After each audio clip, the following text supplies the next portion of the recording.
Compartir esta presentación sin pasar por alto quizás a uno de los artistas más fundamentales del arte chileno, que es Gonzalo Díaz. Amalia fue la última curadora que hizo la exposición de Gonzalo Díaz junto con el equipo del Posto, ¿no? Gonzalo Díaz pintor, ¿no? Y tuvimos, bueno, soy amigo de él, era amigo de él, y fue un homenaje que quisimos hacerle como con la vuelta. Él quería volver a la pintura y le pedí a Amalia que me acompañara en ese proceso de trabajar con Gonzalo Díaz para hacer su última exposición de su pintura y volverlo como a reencantar. Todo bien. Está bien el foco, no la cabeza.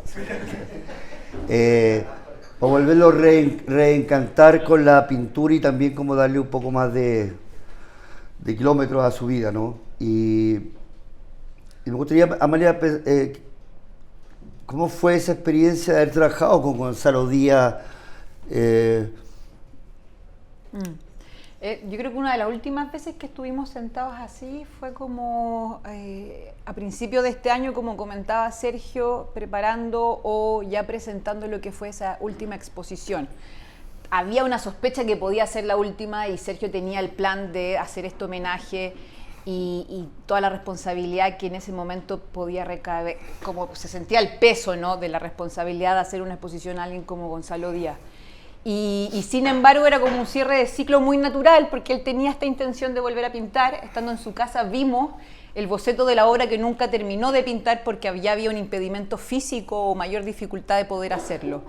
Y yo creo que así como el libro parte con una escena de un funeral, yo creo que también el cómo logran morir los artistas, cómo le hacemos ese homenaje a tiempo, creo que fue muy significativo, tanto por la exposición que Sergio pensó con el equipo de Il Posto y a la cual me invitaron, pero también estoy pensando en el libro que se editó de Consuelo Rodríguez, ¿cierto?, en Metales Pesados, que reúne toda su obra escrita, que es muchísimo, ¿no?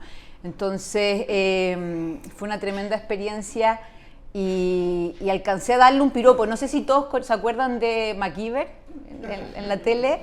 Bueno, yo crecí con ese hombre progresista que arreglaba todo con mucha astucia, con un clip, ¿no? Y para mí siempre Gonzalo Díaz fue como algo equivalente en el campo del arte contemporáneo chileno, ¿no? Y cuando se lo dije se rió, estaba nervioso porque no sabía si era algo bueno o malo, pero después creo que fue Pablo Ferrer quien le comentó que... y además las fotos son muy parecidas, ¿no? El pelo ochentero, la chaqueta de cuero y bien buen mozo. Así que creo que también fue un honor ser parte de ese último homenaje. Gracias. Bueno, vamos a pasar a Pompier. Nosotros con Amalia llevamos muchos años conversando, ¿no?, de literatura, de arte, la vida, y nos reímos mucho, ¿no? Y la última conversación que tuvimos fue un domingo pasado, anterior. Yo le conté una idea que estaba jugando y a medida que había leído el manuscrito de Pompier y después ya el libro, me empezó a empezar a jugar con esto, que es a partir de hacer lecturas a partir de un objeto interestelar, ¿no?, que es el cometa 3I Atlas. No sé si saben todos, ¿no? Un cometa que viene fuera del espacio estelar, viene de fuera, ¿no? Y dentro del sistema solar, digamos, donde estamos todos los planetas que estamos ahí, una cierta normalidad, tranquilidad, ¿no? Y aparecen estos objetos de fuera del sistema, ¿no? Y empecé a hacer lecturas a partir de estos objetos que han pasado, ¿no?, por el arte, por la literatura, ¿no?, provocando ciertas anomalías, ¿no? Entonces empecé a leer y le empezaba a conversar a la Amalia, ¿no?, que me miraba con cara de una anomalía también, a decirle que me encanta estar leyendo ahora, ¿no?, el arte, viendo el arte, viendo la literatura y viendo todo a partir de anomalías, ¿no?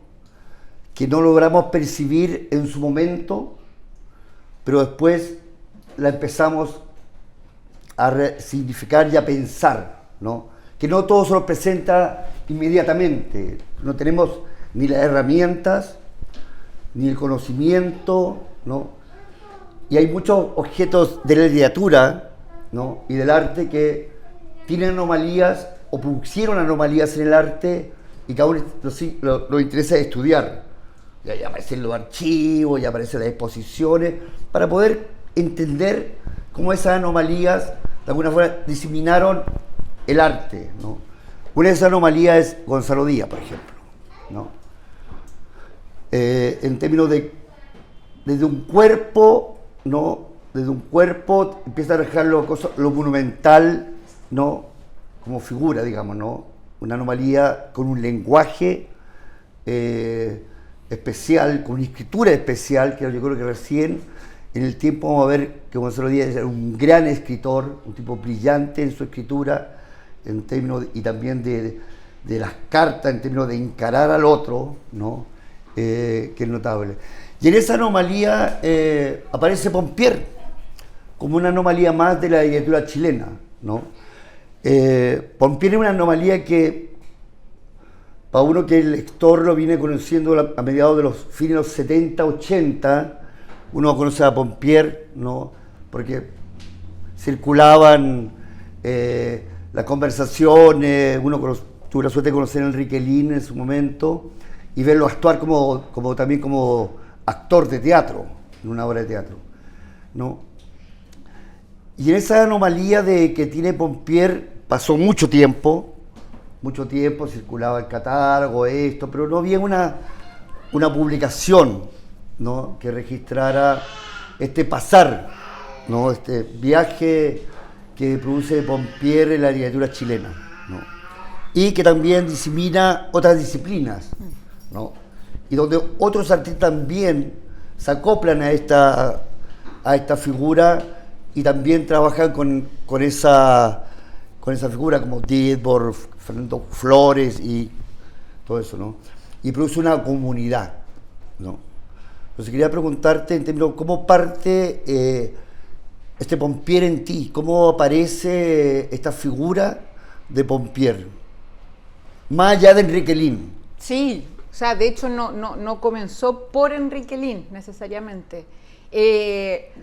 Había una debilidad por personajes anómalos, excéntricos, ¿no? Es mi debilidad, finalmente. O sea, normalmente las artes y las humanidades tratan de lo particular, sí. Pero dentro de lo particular también existe lo excepcional, lo excéntrico y lo que es más raro. O sea, el año pasado estuvimos trabajando lo de Lepe, y Lepe era el más raro de la escena avanzada también. O sea, tengo una atracción media inconsciente o irracional que hace sentir esa atracción magnética o Álvaro Guevara, que era el libro anterior, que también un poeta, boxeador, bisexual, a principios del siglo XX, chileno en Londres. O sea, hay algo que me atrae, probablemente porque son mayores desafíos, porque son más entretenidos, porque vienen a romper lo que dice Sergio, esta figura, ¿no? de un cuerpo extraño que irrumpe y altera un sistema que parece funcionar predeciblemente, ¿no? Entonces, la irrupción de estas anomalías nos permite, por una parte, desarmar un sistema, una forma de funcionamiento, pero también, por otra, atisbar la posibilidad de que pueda ser distinto, ¿no? O que está esa capacidad de transformar esos sistemas, en este caso, irrumpiéndolos. Me refiero como a la escena artística en el caso de Pompier. Y había algo muy, muy nuestro en esta figura. Era el año 2018, yo había tomado una carta, no me acuerdo si de Henriette Petit o Sara Malvar, una de estas primeras artistas de la modernidad, donde le decía una carta como, aquí nos acusan de modernos, cocainómanos, que eran sinónimos en esa época, y no somos más que unos Pompier, ¿no? Como que no somos más que eso, ¿no? Y entonces, ¿qué es eso de ser pompier, ¿no? Y ahí parte como una investigación en torno al concepto peyorativo, qué sé yo, y luego uno rápidamente llega a Don Pompier, ¿no? A don Gerardo de Pompier, ¿cierto? De Enrique Lihn. Y fue una investigación larga porque si bien se sabía, hay mucha gente que es muy experta en Enrique Lihn, yo no soy una de ellas en ningún caso, mi entrada es más desde las artes visuales y la performance, se sabían que habían ocurrido algunos happenings, ¿cierto? Durante la década del 70, conocía la revista Cormorán, donde aparece, se inventa este heterónimo, y progresivamente se empieza a hacer como real o tridimensional, ¿no? Sale de las palabras a la acción, al acto. Y ahí está un libro que es Derechos de Autor, que se está desapareciendo en la Biblioteca Nacional, me acuerdo que ahí fue donde lo consulté, sí. No son muchas copias, es un libro que arma Enrique Lihn el 81 como con todo su archivo, es como un antiarchivo, una cosa muy rara, muy collage, con recortes de prensa de cosas de él, y ahí había un montón de piezas diseminadas que me permitieron empezar a armar esta figura como se arma un puzzle, ¿no? Y un poco ahí está el juego también con el título y con la idea de rompecabezas. Y en eso se me fueron varios años, porque claro, había como que encontrar la pieza, encajarla y ver qué imagen emergía de ese ejercicio de haber construido a un heterónimo más allá de lo convencional de la poesía. Entonces yo creo que también hoy día conversar no solamente con un amigo como Sergio, que comparte su humor y esa cosa esperpéntica que tiene Pompier, que me parece tan potente, ¿no? Sino también entender que es desde la poesía que aparece, emerge y luego salta hacia otra cosa. Uh-huh. Y antecede el periodo más histriónico de Enrique Lihn, o sea, es preteatro, es justo antes de estos videos, ¿cierto? Adiós a Tarzán, etcétera, ¿no? Es como un momento muy, muy interesante para ver que no había sido ni un capricho, ni una irrupción como antojadiza o excepcional, sino que esta anomalía tenía cierto carácter programático. Uh-huh. Y finalmente de obra, o sea, Pompier es una obra de Enrique Lihn y se comporta como tal. Bueno, eso es interesante porque yo no soy un devoto de Lihn, soy un lector de Lihn, y lo que siempre me ha interesado, y que está en Pompier también, yo creo que es su arte ego también, que Lihn tenía un cierto envidia, y eso hace un buen poeta, que tenía resentimiento y envidia, ¿no? Por la poesía que era su sombra, que era Nicanor Parra, ¿no? Y eso lo hace interesante, porque le pone una meta a Enrique Lihn, ¿no? Cuando aparece el Cristo de Elqui, ¿no? Estaba viendo la entrevista antigua publicada en Casa de la América de Nicanor Parra, y aparece el Cristo, publicado el Cristo de Elqui y Nicanor Parra, y el primero que responde a eso es Enrique Lihn, ¿no? Responde Enrique Lihn que conté una entrevista de Nicanor Parra en Casa de la América, y dice, ¿no? Sacando otro personaje de tu ya no te quedan conejos, sacas a otro personaje, ¿no? Y eso me pareció interesante en Lihn, porque él podía como sentir que tenía que crear un anticuerpo a esa figura de ese hablante que era Cristo de Elqui, ¿no? Y ahí construye o empieza a aparecer esta figura que es Pompier, ¿no? Que Pompier viene a los 104 años, ¿no? Y la conversación del libro que hay con Nicanor Parra, con Enrique Lihn, la pregunta de Lihn es ¿cómo va a ser él en el futuro? ¿Cuál es su posteridad? ¿No? Sí. ¿Cómo voy a terminar? No Pompier, no. Que ya tiene 104 años. No está pensando en él, ¿no? Entonces, es curioso cómo se está enterando una persona de 104 años, ¿no? Que pasó por la vida y fue enterrado con sus amigos en un funeral, como diría Nicanor, de familia, muy familiar, y Lihn está pensando en esa posteridad, ¿no? Y ese contrapunto donde que es muy interesante cómo Lin ve, a mi sentido, ¿no? Esa anomalía que veo en Lin es que cómo él ve al personaje como que es como una invención, pero no es, digamos, su cuerpo. No sé Sí, cómo lo- sí. Hay algo como si el principio del libro es esta escena del entierro de Pompier, que se le hace un funeral, con el ataúd completamente sellado, ¿no? Como enterrar un misterio también, ¿no? El final, en cambio, del libro es esta conversación que tienen Enrique Lin y Nicanor Parra para una película que estaba haciendo Carlos Flores, en la parte que no están siendo grabados, es como el off the record, ¿no?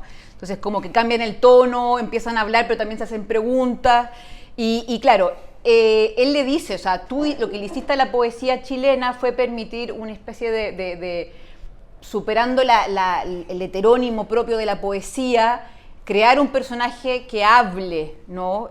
Sin tener la responsabilidad deshablante, ¿no? Eso es un poco el Cristo del Elqui, o la estrategia que Nicanor Parra señala como la creación de ese personaje. Pero no es corpóreo en el caso de Parra, o no es tan corpóreo como sí lo va a ser al extremar, como que Lin lleva eso a las últimas consecuencias, ¿no? Que es encarnarlo. Y ahí la cosa también del carnaval, ¿no? El encarnar un personaje, dotarlo de una biografía, ¿no? Le inventa un pasado, le inventa una caligrafía. Hay documentos son sonetos escritos por Pompier donde tiene una letra llena de florituras, ¿no? O tiene una cadencia, bueno, el soneto. Entonces, esa complejidad de la creación hace que Pompier pueda preguntarse por la posteridad, ¿no? Y Lin lo que hace con Pompier es un poco esa apuesta, porque a diferencia del Cristo del Elqui, que está como feliz en el mundo de las palabras y de la antipoesía, me da la sensación de que Pompier existe cada vez o solo cuando hay una cámara para la cual actuar o aparecer. Entonces, el desafío también era entender que todo, la carta, el manuscrito, la fotografía, todo era fijo, ¿no? Pero daba cuenta de algo que era mucho más dinámico y que había como que volver a dotarlo de vida a esos documentos. Y es como la idea de también, no solamente el coeficiente performático que irrumpe en la escena desde otro lado, ¿no? No es la performance, no es la acción de arte como el CADA, pero son contemporáneas, ¿cierto? Viene desde otro lugar a irrumpir con la acción, con el acto, desplazado de la poesía, pero siempre ante un otro que mira y que es registrado, ¿no? Por eso la portada de él maquillándose en este proceso de transformación, pasando de Enrique Lin a Pompier, y esa performatividad de la identidad que lo lleva a hacer película, a hacer fotoperformance, ¿no? A hacer un montón de acciones de arte.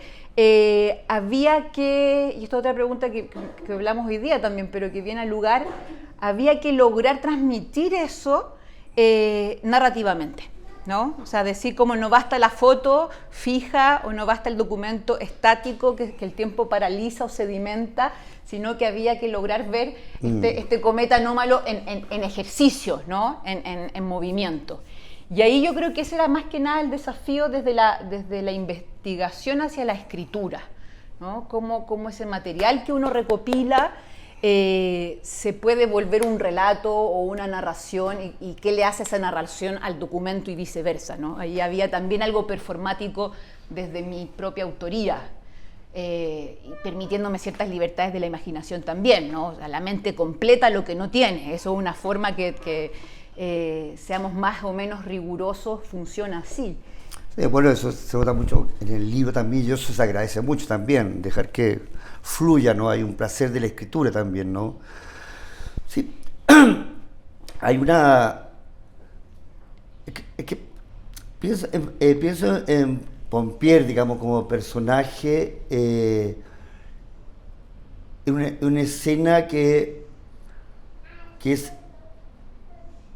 entre urbana y rural, digamos, juega con ese espacio entre lo urbano y lo urbano y rural, ¿no? Que va a salir a una modernidad o va a salir a una gran ciudad, pero se queda replegado, digamos, a su, no al confort, sino que a su espacio literario, que es el soneto, ¿no? Pompier se queda en ese espacio del soneto y no da ese paso, nunca, la sensación que nunca va a dar ese paso hacia adelante porque él se ve a sí mismo, digamos, ¿no?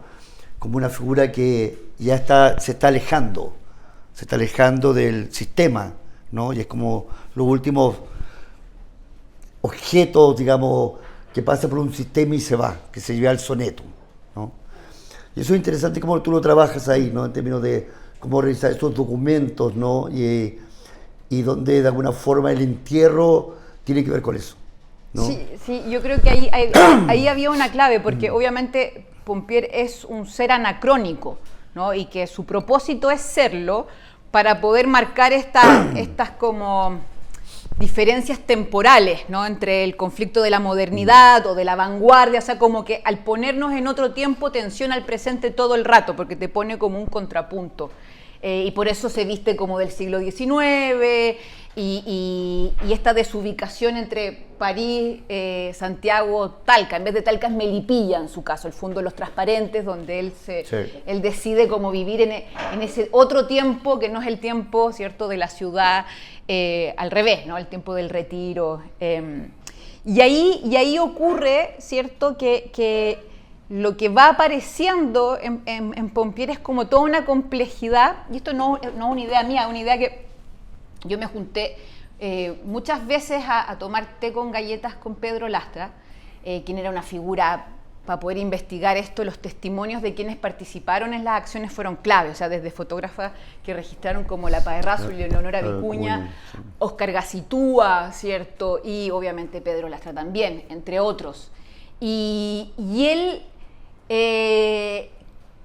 no, pero se sabía que muchos otros artistas veían esto como algo medio inferior, ¿no? Como Lin haciendo el ridículo o no la parte más elevada, podría decirse, ¿no? De hecho, yo no dejaba de pensar todo el rato como la simultaneidad, el happening con Ja en la tele, o sea, son como fenómenos contemporáneos que están dialogando con eso esperpéntico que me parecía tan popular y seductor también, ¿no? Porque rompe otras genealogías artísticas.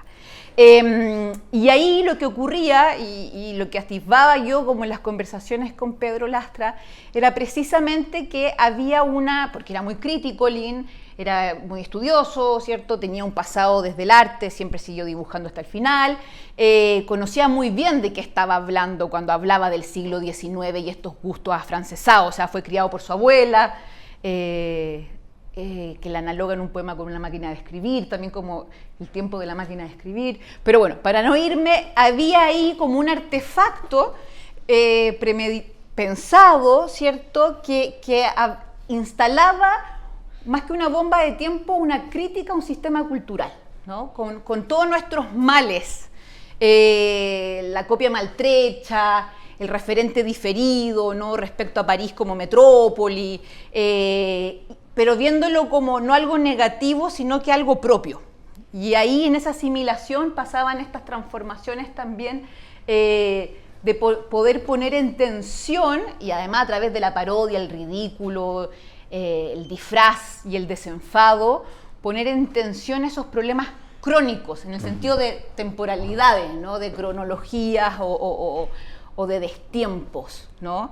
Entonces, eso hacía que el relato se volviera como múltiple y muy rico, ¿no? También para poder tener estas mezcolanzas de distintas temporalidades donde tú decís, claro, uno lo percibe ahora, pero al igual que las estrellas, volviendo a tu metáfora inicial, esa estrella ya murió, ¿no? Hay como un desfase también en cómo nos impacta o nos podemos dejar impactar por Pompier hoy, como contrapunto a otras dimensiones de sus contemporáneos que están ahí también, ¿no? O sea, las visualizaciones de Eugenio Dittborn, la colaboración de Carlos Flores, ¿no?, etcétera. Bueno, y la sentada de Rodrigo Lira en el asiento y de Pompier en el video con la casa de Enrique Lin también, que vuelve a tomar la figura, ¿no?, esta figura que lo arma de nuevo. Sí, ¿no? Y justo antes, y hace ese momento que está el video, un VHS que grabó Óscar Gacitúa, que se juntan los poetas, y Rodrigo Lira, poco antes de morir, fue como el primer seguidor serio de Pompier. Sí. O sea, Rodrigo Lira es como un devoto y lo admira, y le hacía dibujo, y fue como el primero que se tomó en serio a Pompier. Y él mismo tiene algo de eso, o sea, esta escena donde él recita en el trono de mimbre, con el sombrero, es poco antes de su incursión en la televisión en Cuánto vale el show. Entonces, también esa cosa es muy notable y yo creo, bueno, Lin dice que la ve tarde porque hace el texto para el proyecto de obras completa. O sea, ya se había suicidado, ¿cierto? Rodrigo Lira, pero logra en ese texto, que es el prólogo para esta primera compilación importante de la poesía de Lira, darle ese mérito, ¿no? De haberse tomado en serio algo que no era para la chacota, o en esa risa había mucho que procesar también, ¿no? Y esa idea que tú la otra vez tuviste, como del otro domingo que conversamos, de que claro, ahí hay en vez de pasarse la posta, se van pasando el sombrero, ¿no? Esta chistera desde donde se hacen aparecer estos poemas actos conejos, ¿no? El hacer aparecer y desaparecer. Lira es como un eslabón o un último eslabón ahí muy importante. No, yo creo que sin duda, y siempre había una correspondencia, digamos, de oralidad con el Lin. La gente lo vio leer, digamos, en el GIET o en el Centro Cultural Las Condes, era también una postura, digamos, ¿no? de leer y dejar caer todos los papeles y botarlo y hacer sonidos con la boca y todo esto. Entonces siempre estaba como respondiéndole a Enrique Lin, ¿no? Y lo interesante también que está en el libro también que hay un registro visual de Pompier, ¿no? Que aparece en la foto de Leonora Vicuña, ¿no? Que no se conocían esas fotografías. No sé si se las podemos ver acá o no. Hay una fotografía que de alguna forma están en el libro. Están en el libro. Bueno, compren el libro y la van a poder ver. ¿Cómo fue ese? Porque para mí fue un hallazgo, porque no sabía que tampoco existía esa foto. ¿Cómo llegaste a esa foto? No se sabía de esa acción, de hecho, como que la otra estaba enunciada o existían registros, pero claro, en esta idea del registro y la ritualidad, ¿no? Como que lo que hace Pompier lo que iba a decir, pero se me fue, pero que tiene que ver ahora con esta pregunta, lo que él hace es trabajar con ciertas ritualidades que son decimonónicas, por ejemplo, una mesa para invocar los espíritus, el candelabro, como que entiende desde ahí un formato performativo, por decirlo de alguna manera, ¿no? Las lecturas operáticas en voz alta, ¿no? Como que va exagerando cosas que vienen de esa... Y ahí lo que aparece en la mirada de un otro, Carlos Flores, Páez Errázuriz, pero también en este caso la Leonora Vicuña, poeta y fotógrafa, que era muy cercana a Lin, ella recibe simplemente la invitación, nadie le advierte mucho, como, oye, necesitamos que esté este día en Conchalí, el año 79, en la Universidad en Ruinas, que era el nombre que Nicanor Parra le daba a su casa en Conchalí. Una casa de campo, de adobe, ¿cierto? Con estas ventanas de fierro forjado, lleno de grietas. Y lo que hace ahí Lin, que estaba celebrando su cincuentenario, porque hay que saber que Lin y Pompier nacen el mismo día pero con 50 años de diferencia, entonces decían celebrar junto el cumpleaños, uno cumplía 100, el otro 50, y lo hacen en Conchalí, donde le van a otorgar un reconocimiento a Pompier, que es ser el último de los caballerorum, ¿no? Y hay un discurso en latín que hace Felipe Allende como Papa, Pacífico VI, que es otro heterónimo de... Y bueno, lo pasan súper bien, ¿no? Como que y el registro no sobrevive, solamente el audio, que después está este off the record, que es esta grabación que Carlos Flores dona a la Biblioteca Nacional y se puede escuchar entero. No se entiende mucho porque está cortado, pero bueno. Y hay como unas claquetas y alguien prende un cigarro. Bueno, pero lo que sí sobrevivió fue lo que se llama fotógrafa de plató. Es decir, de que va grabando el proceso de cómo se hace la película. Y eso es porque Lin había preparado un afiche que estaba en este libro de derechos de autor, donde decía como el acontecimiento que Pompier va a ser nombrado último de los caballeros existentes, y abajo el crédito fotografía de Leonora Vicuña. Entonces ahí contacto a la Leonora Vicuña por correo y le pregunto, bueno, ¿en qué consistió? Y me cuenta esto, ¿no? Y me dice, bueno, no solamente están esas 2 fotos que habían circulado, sino que yo tiré un rollo entero, ¿no? Y se queja como buena fotógrafa porque es un día de noviembre, se le ocurre grabar a pleno sol en Conchalí, entonces como que es antifotográfico el momento porque el sol era matado y salen todas las fotos súper contrastadas. Entonces como que tampoco nunca las había querido mostrar y no pensaba que tenían un valor más allá de, en palabras de ella, mostrar esta dimensión lúdica, pero que se volvía la única posibilidad de reconstruir un poquito más o mejor lo que había sido esa performance. Porque las otras performances estaban un poco mejor documentadas. Esta ni siquiera estaba consignada. Y era importante, ¿no? Y según yo era una de las más importantes precisamente por todo lo que allí ocurre en este nombramiento. Y esas fotos, de las 36 hicimos una selección para poder incluir en el libro, permiten dar cuenta de eso, ¿no? También de lo que tú decís como de armar comunidad. O sea, cómo había una complicidad. Y uno lo ve también en Adiós a Tarzán o en otras obras más histriónicas de Lynn. La capacidad de convocatoria y apañe que tiene es impresionante. O sea, tenía todos los artistas ayudando, haciendo esto y lo otro, músicos, todo medio como también gratis, medio como bien planificado. Lynn planifica todo bien milimétricamente. O sea, ahí se ve como que hay una cosa programática. Sí. Y cómo en la mirada de esta fotógrafa y en su recuerdo también aparecen otros Pompier. Ahí está el acto fallido de la foto de La Paz Errázuriz también, sí. que es muy bonito. La Paz tiene un archivo gigante con su fotografía, pero tan grande que a veces encontrar algo es como buscar una aguja en un pajar. Y estábamos buscando una foto de Pompier que ella se acuerda que registró, un retrato, y no aparece, bueno, lo cuento en el libro. Pero mientras uno busca, conversa, aparecen otras cosas, otras imágenes. En este caso no era en Nitrato de Plata. Y ella me dice, bueno, para mí Pompier siempre fue como el muñeco de la tienda de sombreros donde golpea al monito. No sé si lo conocen, ¿no? Como que es una especie de ventrílocuo. Y la forma en que tienen de tanto Nicanor Parra como Enrique Lihn de explicar esto es hablar de una poesía de títeres. Uno lo extrema más que el otro, pero entonces como que todas las imágenes que aparecían en los recuerdos también de quienes conocieron a Pompier tenían algo de eso, ¿no? Algo de un artefacto medio mecánico, medio títere, medio...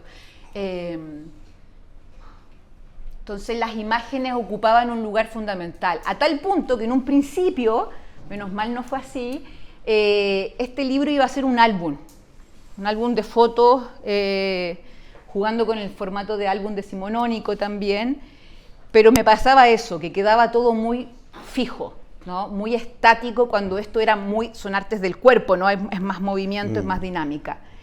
Y me alegro que no haya sido un libro álbum. Me alegro como haberlo puesto en acción a través de las palabras. Pero sí las imágenes juegan un rol fundamental. Hay una que ustedes van a decir, hoy que no se la consiguió en alta definición, está borrosa. Es borrosa en el original, porque había un ocultamiento de la identidad también, ¿no? O sea, él agarra una imagen de un catálogo de un señor del siglo XIX con bigote, lo desenfoca, le pone filtro y hace parecer como que es una identidad un poquito menos nítida, ¿no?